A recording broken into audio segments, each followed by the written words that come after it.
गुरवे नमः। तस्मै श्री गुरवे नमः। तस्मै श्री सद्गुरवे नमः।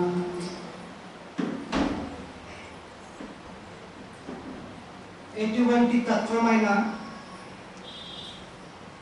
ఎంతటి తపస్సైనా ఎంతటి జ్ఞానమైన ఈ విశ్వములో కానీ ఈ జగత్తులో కానీ ఈ యావత్ సృష్టిలో కానీ నీ గురువుకి సాటి రాదు, సాటి రాలేదు. అటువంటి గురుదేవులైనటువంటి సద్గురుదేవులైనటువంటి సద్గురువు సార్వభౌములైనటువంటి శ్రీ శ్రీ శ్రీ మెహర్ చైతన్యజీ మహారాజు వారి పాద పద్మములకు ప్రణమిల్లుతూ నమస్కరిస్తూ ఈ వార్షికోత్సవ కార్యక్రమాన్ని ఆయనే ముందుండి నడిపించవలసి ఉందిగా మనందరి తరపున ఏకాత్మలై ఆయనకు విన్నవించుకుంటున్నాం.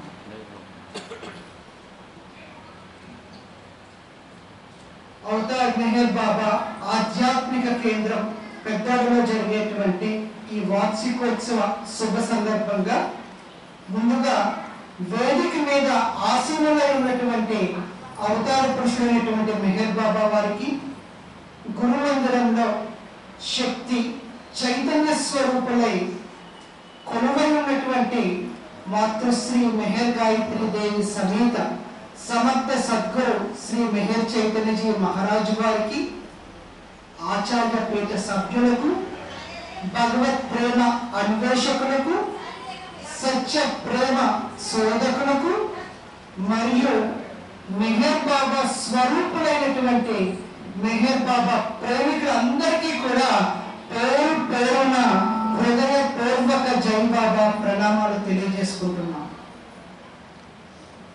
1980 సంవత్సరంలో ప్రారంభమైనటువంటి ఈ మెహర్ ప్రేమిక సహవాస్ కార్యక్రమం అనేక సంవత్సరాలుగా గురుదేవుల వారి యొక్క ఆశీర్వాదంతో ముందుకు సాగుతూ 44 వార్షికోత్సవ కార్యక్రమాలు పూర్తి చేసుకుని 45వ వార్షికోత్సవ కార్యక్రమంలోకి అడుగు పెడుతున్నటువంటి శుభ సందర్భం. మెహర్ బాబా చెప్పేవారండి, బాబా నువ్వు ఎక్కడ ఉంటాను అంటే నేను నీ హృదయంలో ఉంటాను అని చెప్పేవారు. నీ హృదయమే నా కేంద్రము అని తెలియజేసేవారు మెహర్ బాబా వారు. Every heart is my centre అని తెలియజేసేవారు. ఈ హృదయంలో ఉన్నటువంటి మెహర్ బాబా వారికి ఒక సెంటర్ ఏర్పాటు చేయాలని ఈ పెద్దగా ఉన్నటువంటి ప్రేమికులందరూ కూడా ప్రయత్నం చేశారండి. హృదయంలో ఉన్నటువంటి మెహర్ బాబా వారికి ఒక భౌతికమైనటువంటి నిర్మాణంతో కూడినటువంటి సెంటర్ ఏర్పాటు చేయాలని ప్రయత్నం చేయడానికి గురుగారు అనుమతి తీసుకుని ప్రయత్నం చేశారు. ప్రయత్నం చేసినప్పుడు సాధారణంగా ఊరు అంటే అన్ని ఇల్లుతో నిండుతూ ఉంటుంది. ఊరిలో ఎక్కడ స్థలం దొరకాలి అంటే అవుట్స్కట్స్ లో తప్పించి స్థలం ఎక్కడ కూడా మనకి అవైలబిలిటీ ఉండదు. అంటే ఊరికి చివరిలో మనకి అవైలబిలిటీ ఉంటుంది పెద్ద స్థలం మనం కొనాలి అంటే.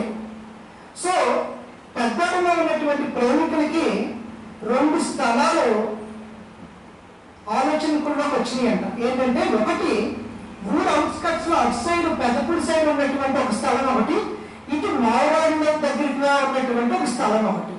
ఈ 2 ఫైనలైజ్ చేసుకుని ఈ స్థలాల్లో ఏదో ఒక దాంట్లో మెహర్ బాబా వారి యొక్క సెంటర్ ఏర్పాటు చేద్దామని గురుదేవుడి యొక్క అనుమతి కోసం వెళ్ళారంట.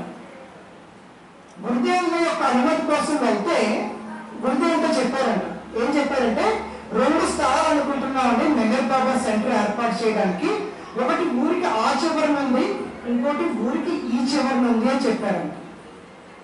గురుదేవులు అన్నారంట, ఆ మూల ఈ మూల ఎందుకుంటారమ్మా మెహర్ బాబా, ఆయన ఉండేటువంటి స్థలము ఊరు మధ్యలో ఉంటది అన్నారు. ఆయన ఉండేటువంటి స్థలము ఊరు మధ్యలో ఉంటది అన్నారంట. మధ్యలో ఉంటారు అన్నారంట, ఉండబోతున్నారు అన్నారంట. ఆ ఊరి మధ్యలో ఏర్పడినటువంటి కేంద్రమే ఈ అవతార్ మెహర్ బాబా ఆధ్యాత్మిక కేంద్రం పెద్దాడ.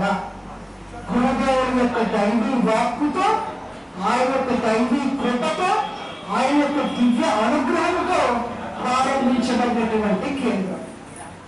ఈ కేంద్రంలో మరి కేంద్రం ప్రారంభించుకున్నాక ప్రేమికులందరూ కలుస్తూ ఉండేవారు. ఆగస్టు నెలలో ఏ ఆదివారం వస్తే ఆదివారం గురుదేవుని దగ్గరికి వెళ్ళారంట. గురుదేవ, భౌతిక నిర్మాణం పూర్తయిపోయింది, మరి వార్షికోత్సవం వస్తుంది, ఎప్పుడు పెట్టుకోమంటారు అని అడిగారంట గురుదేవుని.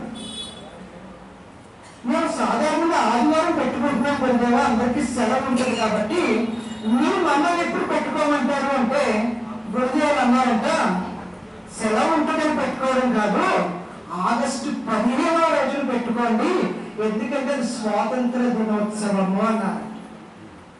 స్వాతంత్ర దినోత్సవం రోజు ఆధ్యాత్మిక కార్యక్రమం పెట్టుకోవడం ఏంటి అన్నట్లుగా మన వాళ్ళందరికీ అనిపించిందంట. అప్పుడు ఒక్కసారి మన వాళ్ళు అందరూ ఆలోచించినట్లయితే, పరిశీలించినట్లయితే, మనము అందరం కూడా స్వాతంత్రం తెచ్చుకున్నాం. ఎలా తెచ్చుకున్నాము? బ్రిటిష్ వాళ్ళు అనేటువంటి శత్రువులతో పోరాడి వాళ్ళ నుంచి ఈ స్వాతంత్రం తెచ్చుకున్నాం. మరి మనకి కావలసినటువంటిది స్వాతంత్రం ఇంకోటి ఉందంట, అదేంటంటే ఆధ్యాత్మిక స్వాతంత్రము అని చెప్పారండి గురుదేవ్. స్పిరిచువల్ ఇండిపెండెన్స్ అని తెలియజేశారు. ఈ స్వాతంత్రము కానీ మనిషికి వస్తేనే కానీ మనిషి స్వేచ్ఛగా జీవించలేడు, ఆనందంగా వ్యక్తము కాలేరు అని చెప్పారు. ప్రతి మానవుడికి కావాల్సింది ఏంటి అంటే ఆధ్యాత్మిక స్వాతంత్రము అని తెలియజేశారు. మరి దేశానికి కావలసినటువంటి స్వాతంత్రము శత్రువుతో, కంటికి కనిపించేటువంటి శత్రువుతో పోరాడి తెచ్చుకున్నాం. మరి ఆధ్యాత్మిక స్వాతంత్రం ఎలా వస్తుంది అంటే కంటికి కనబడినటువంటి శత్రువుతో పోరాడి తెచ్చుకోవాలి. కంటికి కనబడినటువంటి శత్రువు మనలో ఉన్నాడంట, మనతో ఉన్నాడంట, మనలోనే ఉన్నాడంట. ఆయనతో నువ్వు పోరాడితే కానీ ఈ ఆధ్యాత్మిక స్వాతంత్రం అనేటువంటిది మీకు రాదు అని చెప్పారు. కంటికి కనిపించే వాళ్ళతో పోరాడలేకపోతున్నామే, కనబడిన వారితో పోరాడతాం. కంటికి కనిపించే వారితో పోరాడలేకపోతున్నాం, మరి కనబడిన వారితో ఎలా పోరాడతాం అని ఒక్కసారి మనం ఆలోచించినట్లయితే, ఈ ఆధ్యాత్మిక స్వాతంత్రం ఎటువంటిది అంటే ప్రతి మనం జీవిస్తున్నటువంటి మనం అందరం కూడా తెలిసి కానీ తెలియక కానీ వాంఛించేది, కాంక్షించేది, కోరుకునేది ఏంటి అంటే ఆనందంగా జీవించాలి అని. మరి ఆనందాన్ని మన నుంచి దూరం చేస్తున్నారంట మనలో ఉన్నటువంటి శత్రువులు. వాళ్ళతో యుద్ధం చేస్తే నీకు ఆధ్యాత్మిక స్వాతంత్రం వస్తుంది అన్నారు. ఈ ఆధ్యాత్మిక స్వాతంత్రం అనేటువంటిది శాశ్వత ఆనందానికి సంబంధించిందంట. ఒకసారి వచ్చిపోయేటువంటి ఆనందం కాదంట, ఎప్పుడు ఆనందంగా ఉండగలిగేటువంటిది ఈ ఆధ్యాత్మిక స్వాతంత్రం అంట. అది నువ్వు దాని గురించి కృషి చెయ్యాలి అని చెప్పారు గురుదేవుడు. దాని గురించి నువ్వు తపన పడాలి అని చెప్పారు గురుదేవుడు. మరి ఎలాగా? ఈ ఆధ్యాత్మిక స్వాతంత్రం ఎప్పుడైతే మనకి లభిస్తుందో అప్పుడు ద్వంద్వాన్ని అధిగమించగలమంట. అంటే ద్వంద్వము అంటే సుఖము, దుఃఖము, ఆనందము, బాధ. ఈ ద్వంద్వాల నుంచి అధిగమించగలమంట ఆధ్యాత్మిక స్వాతంత్రం అనేటువంటిది మన జీవితంలో వ్యక్తమైతే. అంతేకాదంట, ఆత్మగా జీవించగలమంట, ఆత్మగా అనుభూతి పరుచుకోగలమంట, ఆత్మ సాక్షాత్కారాన్ని పొందగలమంట. ఎప్పుడు ఆధ్యాత్మిక స్వాతంత్రాన్ని మన జీవితంలో వ్యక్తము చేసుకుంటే. అంతేకాదంట, ఇతరులకు సహాయం చేయగలమంట.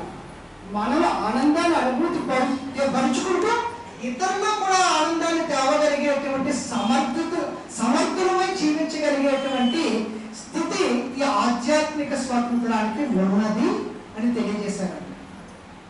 మరి ఈ ఆధ్యాత్మిక స్వాతంత్రం అనేది అంత ఈజీగా వచ్చేదా అంటే యుద్ధము చెయ్యాలి అని తెలియజేస్తున్నారు. యుద్ధం ఎవరు చేస్తారని సాధారణంగా సైనికులు చేస్తూ ఉంటారు. సైనికులు యుద్ధం చేస్తూ ఉంటారు. ఎలా చేస్తారు? సడన్గా యుద్ధం వస్తే యుద్ధం చేసేయడం కాదు. ప్రతిరోజు కూడా యుద్ధానికి సన్నద్ధం అంటే ప్రాక్టీస్ చేసి సిద్ధంగా ఉంటారు. ప్రతిరోజు కూడా మన సైనికులు డ్రిల్ చేస్తూ ఉంటారు, ఎక్సర్సైజ్ చేస్తూ ఉంటారు. కరెక్ట్గా యుద్ధం ఎప్పుడు వచ్చినా కూడా వాళ్ళు ప్రతిస్పందించే విధంగా సిద్ధంగా ఉంటారు, రెడీగా ఉంటారు. మనము కూడా ఆధ్యాత్మిక స్వాతంత్రం తెచ్చుకోవాలి అంటే కంటికి కనిపించినటువంటి శత్రువు మన మీద ఎప్పుడు దాడి చేస్తాడో తెలియదు, ఎలా దాడి చేస్తాడో తెలియదు, ఏ విధంగా అతని నుంచి మనం బయటపడాలో తెలియదు. దానికి మనము కూడా యుద్ధంలో ఉన్నటువంటి సైనికుల్లాగే మనము కూడా డ్రిల్ చెయ్యాలి అంట. మనము కూడా సంసిద్ధులమై ఉండాలి అని తెలియజేస్తారు. ఎలా ఉండాలంట? సాధన చేయడం ద్వారా ఉండాలంట. మనకి ఎప్పుడు వస్తుందంట? మనకి కంటికి కనిపించేటువంటి శత్రువుతో యుద్ధం అయితే కనిపిస్తున్నాడు కాబట్టి యుద్ధం చేస్తాం. ఇక్కడ కనిపించిన శత్రువే, అందుకు మనం సాధన చెయ్యాలంట. ఈ సాధన అనేటువంటిది ఎలా చెయ్యాలి అంటే 2 ముఖాలుగా చెయ్యాలి అని చెప్పారండి గురుదేవుడు. సాధన అనేటువంటిది 2 ముఖాలుగా చెయ్యాలంట. ఒకటి ఆధ్యాత్మిక సాధన అని చెప్పారు. రెండవది ఆ ఆధ్యాత్మిక సాధన మన జీవితంలో వ్యక్తం చేయడానికి మనం అనుసరించేటువంటి జీవన విధానము అని చెప్పారు. కేవలం భగవత్ సంబంధమైనటువంటి మాటలు విని వెళ్ళిపోతే సరిపోదు, అవి జీవితంలో ఆచరించాలి, అనుష్ఠించాలి. అప్పుడు మాత్రమే కంటికి కనబడినటువంటి శత్రువుతో యుద్ధము చేయగలము అని చెప్పారు. మరి ఇందాక నుంచి శత్రువు అని చెప్తున్నాము. మరి శత్రువు ఎక్కడ ఉన్నాడు? మన జీవితం ఎలా జీవింపబడుతుంది అంటే సద్గురుదేవుడు తెలియజేశాడు, మన అందరి జీవితము తెలిసినా తెలియకపోయినా కర్మ ఆధారంగా జీవింపబడుతుంది అని చెప్పారు. మన అందరం ఎలా జీవిస్తున్నాం అంటే కర్మ బంధితులమై జీవిస్తున్నాము అని చెప్పారు. కర్మే మనల్ని ముందుకు నడిపిస్తుంది, మనల్ని బంధిస్తుంది, మనల్ని బాధిస్తుంది. ఈ కర్మ ఎంతవరకు మనకు అవకాశం ఇస్తే అంతవరకే జీవితంలో ఏ పనైనా చేయగలుగుతున్నామో, ఆచరించగలుగుతున్నామో, అనుష్ఠానంలోకి తీసుకురాగలుగుతున్నాం. మరి ఈ కర్మతో జీవించేటువంటి మనము, ఈ కర్మ మనలో ఎలా వ్యక్తమవుతుంది అంటే గురుదేవుడు చెప్పారండి, ఈ కర్మ మనలో 3 గుణాలతో వ్యక్తమవుతుంది అని చెప్పారు. ఈ కర్మ మనలో 3 గుణాలతో వ్యక్తమవుతుందంట. ఆ 3 గుణాలు ఏమిటి అంటే గురుదేవుడు చెప్పారు, తమో గుణము, రజోగుణము, సత్వగుణము అని చెప్పారు. మానవుడు జీవించేటువంటి జీవితము కర్మ ఆధారంగా జీవింపబడుతుంది. ఈ కర్మ 3 గుణాలతో వ్యక్తమవుతుంది. 3 గుణాలు తమో గుణము, రజోగుణము, సత్వగుణము. ఈ 3 గుణాలు మనకి ఎక్కడి నుంచి వచ్చినాయి, ఎలా వచ్చినాయి అంటే గురుదేవుడు చెప్పారండి, శ్రీకృష్ణ భగవానుడుగా ఉన్నప్పుడు మెహర్ బాబా అంటే అవతార పురుషుడైనటువంటి శ్రీకృష్ణ భగవానుడు చెప్పారంట, నిష్ఠైగుణ్యో భవార్జున అని చెప్పారు. అంటే ఎప్పుడు వేదము పుట్టిందో, ఎప్పుడు వేదము అసలు వ్యక్తమైందో అప్పటి నుంచి కూడా ఈ 3 గుణాలు జీవుణ్ణి ఆశ్రయించుకుని మనతో ట్రావెల్ అవుతూనే వస్తున్నాయంటే ఈ 3 గుణాలు. ఈ 3 గుణాలు మనల్ని బంధిస్తున్నాయంట, బాధిస్తున్నాయంట, ముందుకు వెళ్ళనివ్వడం లేదంట, మన కర్మ పరిధిలోనే జీవించేటట్లుగా చేస్తున్నాయంట. మరి ఆ 3 గుణాలు ఎలా మనం జీవిస్తున్నాయి అంటే, ముందుగా ఈ తమో గుణం ఏం చేస్తుంది అంటే అలసత్వానికి ప్రతీకగా నిలుస్తుంది అని తెలియజేస్తాం.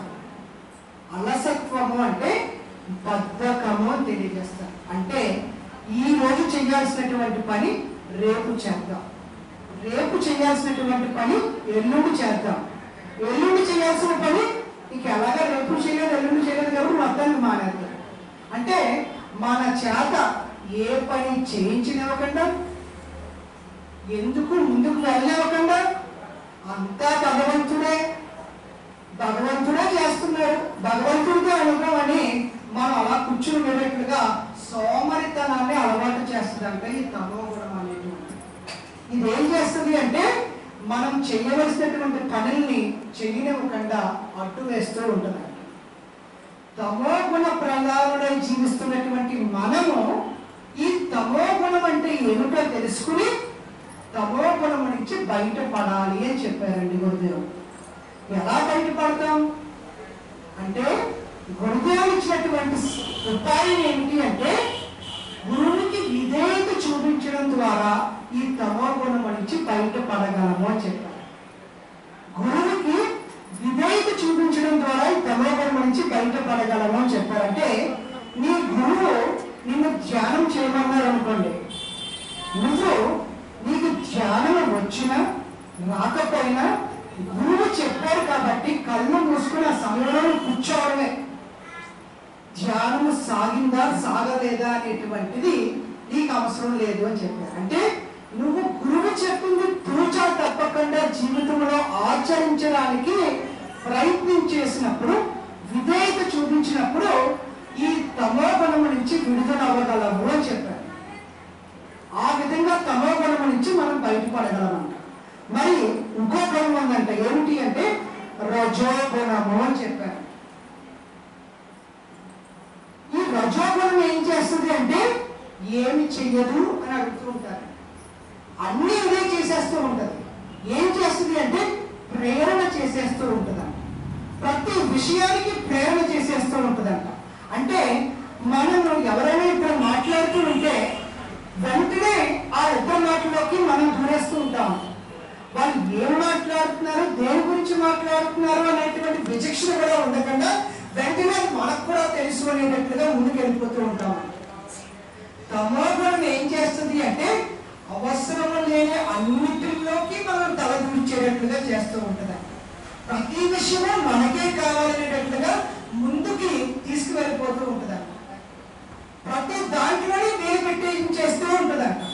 అక్కర్లేనివి మాట్లాడించేస్తూ ఉంటుందంట, అక్కర్లేనివి ఆలోచింపచేసేస్తూ ఉంటుందంట, అక్కర్లేనివి ఆచరణలో పెట్టేటట్లుగా చేస్తూ ఉంటుంది.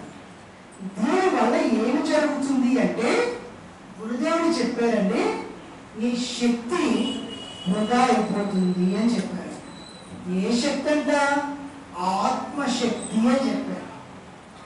శక్తి దేనికి ఉద్దేశింపబడింది అంటే నేను ఆత్మపరంగా జీవించడానికి ఉద్దేశింపబడింది. నువ్వేం చేస్తున్నావు అంటే రజోగుణ ప్రవృత్తిపై ప్రతి విషయము నీకే కావాలన్నట్లుగా ప్రతి దాంట్లోనే మనమే తలదూర్చేయడం, అన్ని పనులు మన ఎత్తి మీద వేసుకుని నేను చేసేస్తాను అనేటట్లుగా ముందుకెళ్ళిపోతూ ఉంటాం.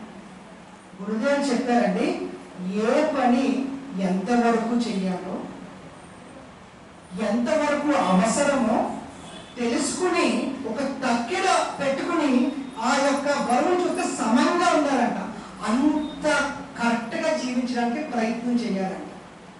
అంత స్పృహతో, అంత ఎరుకతో, అంత అవేర్నెస్తో ఈ రజోగుణం నుంచి మనం బయటపడడానికి ప్రయత్నం చేయాలంట. ప్రతిదీ మనకి కావాలన్నట్లుగా దూరేస్తూ ఉంటే భగవంతుణ్ణి పొందడానికి ఉద్దేశింపబడినటువంటి ఆత్మశక్తి వృధా అయిపోతూ ఉంటుంది అని చెప్పారు. మరి ఇంకొక గుణం ఉందంట, దాన్నే సత్వగుణము అని చెప్పారు. తమో గుణము నుంచి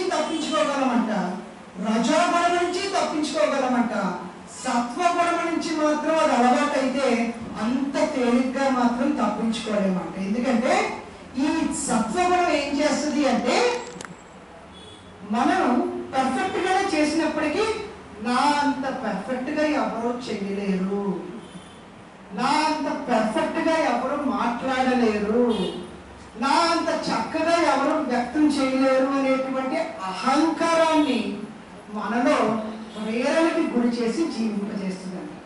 ఈ అహంకారం ఏం చేస్తుంది అంటే స్వార్థాన్ని వ్యక్తం చేస్తుందంట. అంటే మనల్ని పరిమితం చేసి పరిమిత అహంకారముతో ప్రాతిభాసిక అహముతో జీవించేటట్లుగా చేస్తుందంట ఈ సత్వగుణము అని తెలియజేశారు. దీని నుంచి కూడా నువ్వు విడుదల అవ్వాలి. ఎలా విడుదల అవ్వాలి? నేను కాదు నీవే. దానికి గురుదేవుడు ఇచ్చిన వివరణ ఏంటి అంటే నేను కాదు చేసేది నీవే, నేను కాదు మాట్లాడేది నీవే అనేటువంటి ఆ స్పృహతో జీవించినట్లయితే గురుదేవుడు చెప్పేవారండి, గట్టి పరకతో నా కార్యక్రమాన్ని చేసుకుంటాను అని చెప్పేవారు. మనం గట్టి పరకలం అనేటువంటి స్పృహ మనకు ఉండాలి, లేదా సత్వగుణం మనల్ని బోల్తా కొట్టించేస్తూ ఉంటుంది. ఈ మూడు గుణాల యొక్క అండర్స్టాండింగ్ మనకి ఎప్పుడైతే వచ్చిందో ఈ మూడు గుణాలు ఎక్కడి నుంచి తెచ్చుకున్నామంట? ఎప్పుడైతే ఈ యొక్క సృష్టి ప్రారంభమైందో ఈ సృష్టి ప్రారంభమైన అవడానికి కారణం ఏంటి అంటే భగవంతుడి యొక్క సచ్చిత్ ఆనంద స్థితి అని 3 స్థితులు చెప్పారండి గురుదేవుడు. భగవంతుడికి 3 స్థితులు ఉన్నాయంట. ఒకటి అనంత సత్యము, అనంత జ్ఞానము, అనంత ఆనందము. ఈ 3 స్థితుల యొక్క కలయికతో ఏర్పడినటువంటి ఒక అక్షరం ఉందంట. దాన్నే ఓంకారము అని తెలియజేశారు. అకార ముకార మకారాత్మకమైనటువంటిది ఓంకారము అని చెప్పారు. ఈ ఓంకారము ఎటువంటిది అంటే 3 స్థితులు కలిగి ఉందంటే ఏంటంటే వేకువ స్థితి, స్వప్న స్థితి, సుషుప్తి స్థితి. అంటే భౌతిక, సూక్ష్మ, మానసిక స్థితిని కలిగి ఉందంట. అంటే ఓంకారం అంటే ఏమిటి అంటే భగవంతుడి యొక్క సచ్చిదానంద స్థితి ఓంగా వ్యక్తమై 3 అక్షరముల యొక్క కలయికతో అకార ఉకార మకారాత్మకంగా సత్వ రజ తమో గుణాత్మకంగా భౌతిక సూక్ష్మ మానసిక స్థితులుగా వేకువ స్వప్న సుషుప్తావస్థలుగా వ్యక్తమైనటువంటిది ఈ ఓంకారం అంట. ఈ ఓం నుంచి మనం ఈ యొక్క 3 గుణములు జీవి తెచ్చుకుని బయటికి వచ్చిందంట. అందుకనే భగవంతుణ్ణి ఏమని ఆరాధిస్తూ ఉంటామంటే మన సంకీర్తనలో కానీ మన ప్రార్థనలో కానీ ఓంకార స్వరూపుడు అని ఆరాధిస్తూ ఉంటాం. ఓంకారం ఎందుకు ఆరాధిస్తామంటే ఈ యావత్ సృష్టి అంతా కూడా ఓం నుంచే వచ్చింది అని తెలియజేస్తూ ఉంటారు. ఓం నుంచే మనం ఈ 3 గుణాలు ఆపాదింప చేసుకుని వచ్చామంట.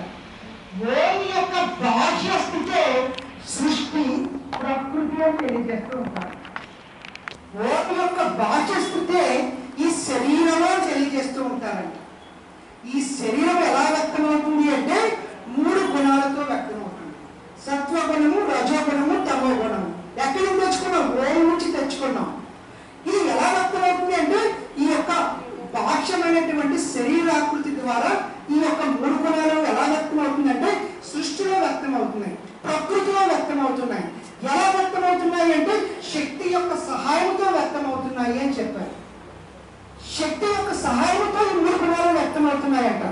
ఏ శక్తి యొక్క సహాయంతో అంటే మెహర్ బాబా చెప్పారు, ప్రకృతి యొక్క శక్తి యొక్క సహాయంతో ఈ 3 గుణాలు వ్యక్తమవుతున్నాయి అని చెప్పారు. ఆ ప్రకృతి 2 శక్తులుగా వ్యక్తమవుతుందంట.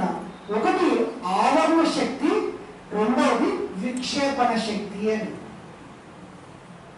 అంటే మానవుడి యొక్క జీవితము కర్మ బంధితులమే జీవిస్తున్నాం. కర్మ ఎందుకు బంధించింది అంటే 3 గుణాల ద్వారా బంధించింది. ఈ 3 గుణాలు ఎలా వ్యక్తమవుతున్నాయి అంటే శక్తి ఆధారంగా వ్యక్తమవుతున్నాయి. ఈ శక్తి ఎన్ని పాత్రలు ధరిస్తుంది అంటే 2 పాత్రలు ధరించిందంట. ఒకటి ఆవరణ శక్తి, 2 విక్షేపణ శక్తి. ఆవరణ శక్తి, విక్షేపణ శక్తి ఎక్కడి నుంచి వచ్చినాయి అంటే సృష్టి నుంచి వచ్చినాయి అంట, ప్రకృతి నుంచి వచ్చినాయి అంట.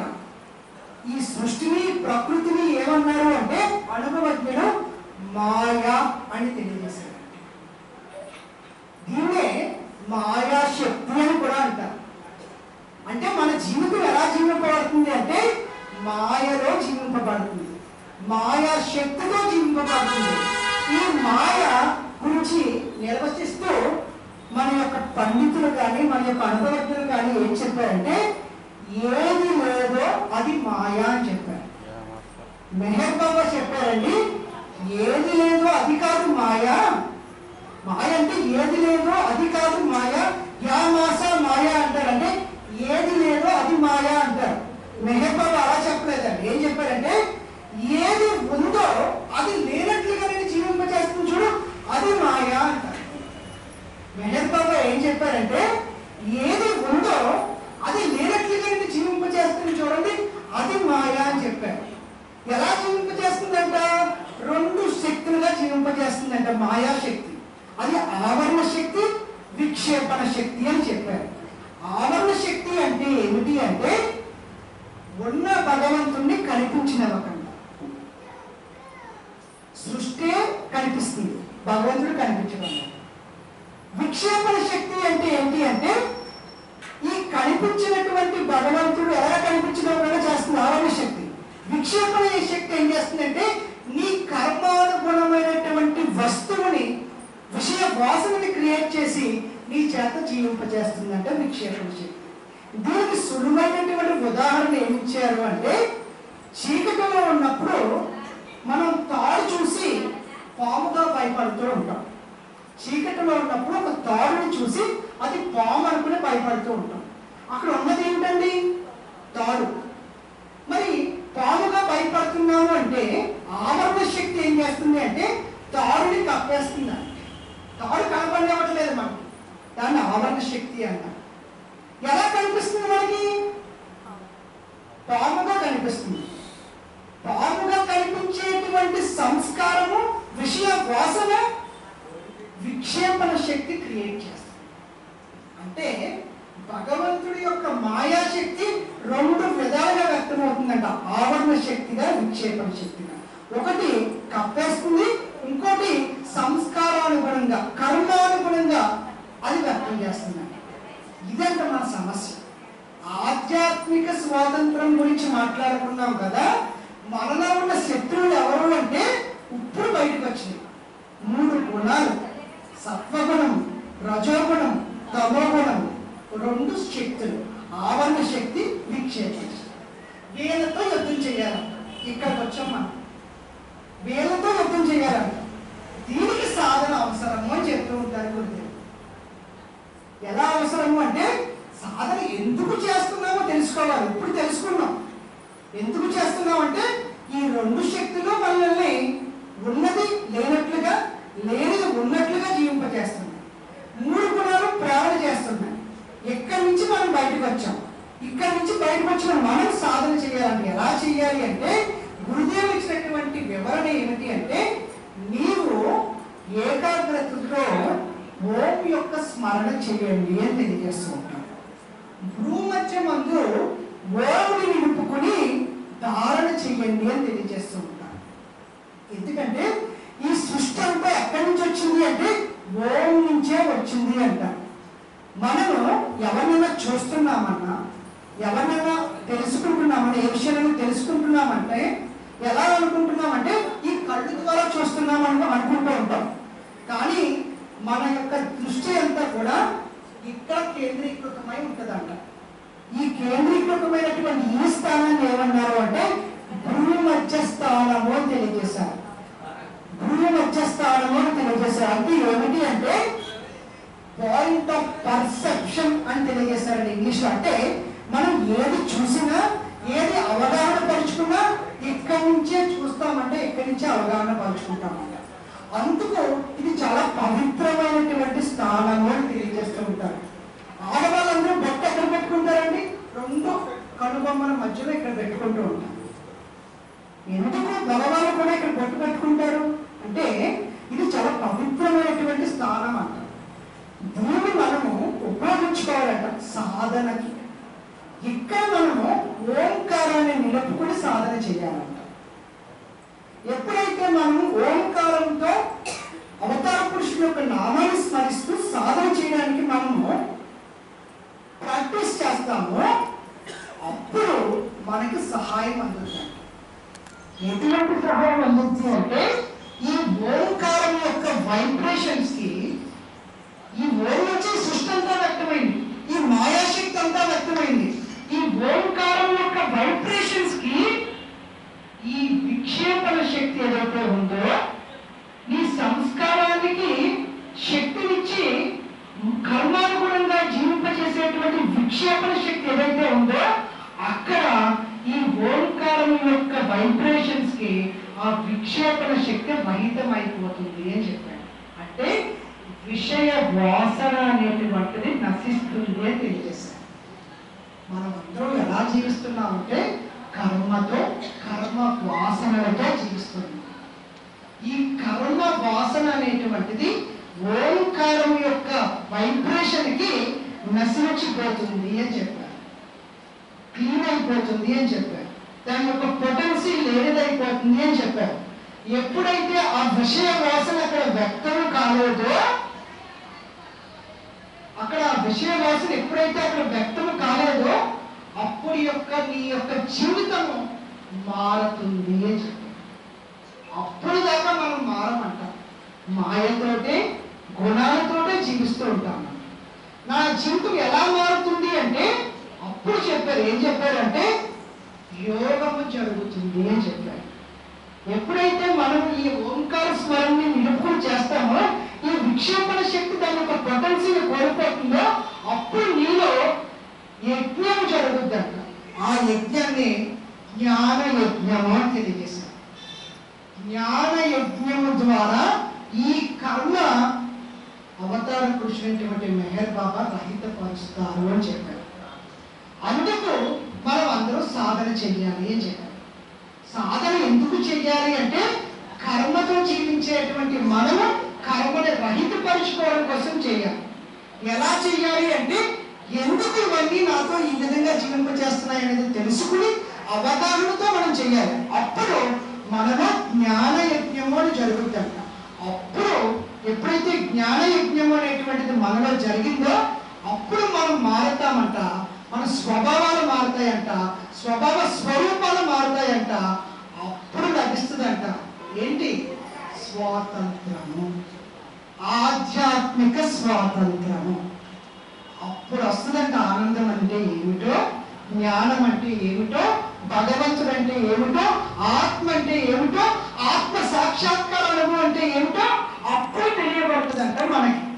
దానికి సాధన అవసరం అని చెప్పారు. మరి అటువంటి సాధన మన జీవితాల్లో అందరం వ్యక్తం చేసుకుని గురువుని ఆధారంగా చేసుకుని సాధన చేసి ఈ జీవితాన్ని మార్చుకుందాం, మలుచుకుందాం, భగవత్ ప్రేమికులుగా జీవిద్దాం అని తెలియజేసుకుంటూ మరి జై బాబా ప్రణామాలు తెలియజేసుకుంటూ మరి తర్వాత స్పీకర్ అయినటువంటి మన ప్రసాద్ గారిని ఉమ్మడివారి నుంచి వచ్చారు. ఆయన వచ్చి మెహర్ బాబా యొక్క సత్యప్రేమ సందేశాలు ఒక 20 నిమిషాలు మన అందరికీ తేలికైన భాషలో చెప్తారు. సో మరొకసారి ప్రసాద్ గారి తర్వాత మళ్ళీ వచ్చి కలిసిపోతాం. జై బాబా.